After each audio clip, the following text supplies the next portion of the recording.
गर्मियों की छुट्टियों का नाम सुनते ही हर बच्चे के चेहरे पर मुस्कान आ जाती है, लेकिन अनु के लिए ये छुट्टियां किसी त्योहार से कम नहीं होती थीं। और त्योहार क्यों न हो, आखिर वो जा रही थी अपने सबसे पसंदीदा इंसान के पास, अपनी प्यारी नानी के घर।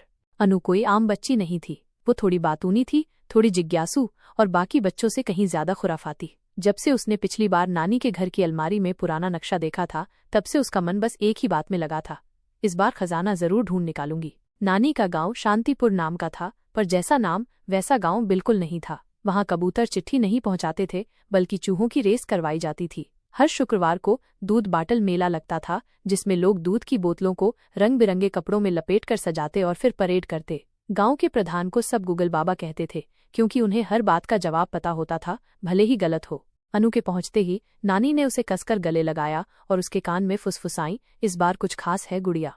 क्या नानी, खजाना या फिर वो बोलती हुई बकरी? अनु की आंखें चमक उठी।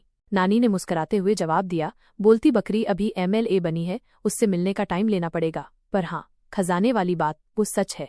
बस फिर क्या था, रात भर अनु सो नहीं सकी। उसने एवी, अपना छोटा भाई, बंटी गांव का मास्टरमाइंड और मीनू, गांव की जासूस लड़की को अपनी टीम में शामिल किया। नाम रखा चुपचाप खजाना फोड़ो गैंग।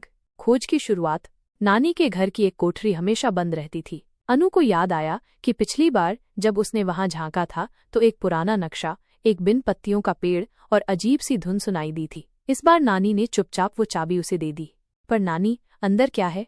अंदर वो है जो तुम्हें चाहिए, और साथ में जो तुम्हारे काम आएगा, थोड़ा साहस, थोड़ा डर और बहुत सारी मस्ती। कोठरी का दरवाजा खुलते ही अंदर से निकली धूल और एक आवाज, आ गए तुम लोग? जरा जल्दी करो, बहुत साल से इंतजार कर रहा हूँ। सामने था एक बोलता हुआ पंखा।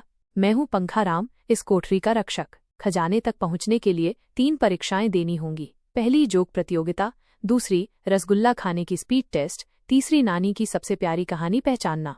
पहली परीक्षा, जोक प्रतियोगिता। बंटी बोला, एक आदमी डॉक्टर के पास गया और कहा, डॉक्टर साहब, मुझे भूलने की बीमारी हो गई है। डॉक्टर बोला, कब से? आदमी बोला, क्या कब से? पंखा राम हंसा इतना कि उसके पंख घूमने लगे। बढ़िया है, पास। दूसरी परीक्षा, रसगुल्ला स्पीड टेस्ट। मीनू ने तो 3 ही खाए थे कि उसकी नाक से रसगुल्ला निकलने लगा, लेकिन एवी ने पूरे 12 रसगुल्ले 1 मिनट में खत्म कर दिए। सब चौंक गए। एवी बोला, मैं रोज घर में मम्मी की डांट खाने की प्रैक्टिस करता हूँ।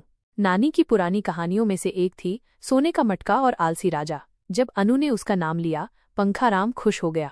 तीनों परीक्षाएं पास। अब बढ़ो उस सुरंग की ओर जो नानी के पुराने रेडियो के पीछे छुपी है। सुरंग का रास्ता सीधा नहीं था, वहां बोलने वाले पत्थर थे जो पहेलियां पूछते। एक पत्थर ने पूछा, ऐसी क्या चीज है जो तुम्हारे पास होती है, लेकिन जैसे ही तुम किसी को बताते हो वो चली जाती है? अनु चिल्लाई, राज। दरवाजा खुला और अंदर आई रोशनी की तेज किरण। वहां एक कमरे में था एक मटका, जिस पर लिखा था, खोलने से पहले 3 बार हंसो। टीम ने जैसे ही हंसी का डोज लगाया, मटका खुला और अंदर से निकला एक किताब। जी हाँ, खजाना था कहानियों की किताब, जो पीढ़ियों से नानी की नानी ने बनाई थी, और अब समय था उसे अगली पीढ़ी को देने का। नानी ने बताया कि असली खजाना ये कहानियां हैं जो बच्चों को हंसना, सोचना और सीखना सिखाती हैं। गांव का बदलाव। अब गांव में हर हफ्ते कहानी सभा होती, जहां बच्चे और बड़े मिलकर कहानी पढ़ते, खेलते और नई कहानियां लिखते। गूगल बाबा ने भी अपनी दुकान का नाम बदल लिया, अब वो थे बुकल बाबा, ज्ञान की दुकान। अगले साल जब अनु लौट रही थी तो उसने नानी से पूछा, नानी, अगली बार कौन सी कहानी मिलेगी? नानी मुस्कराई, जिस कहानी को तुम खुद लिखोगी वही सबसे बड़ी कहानी होगी।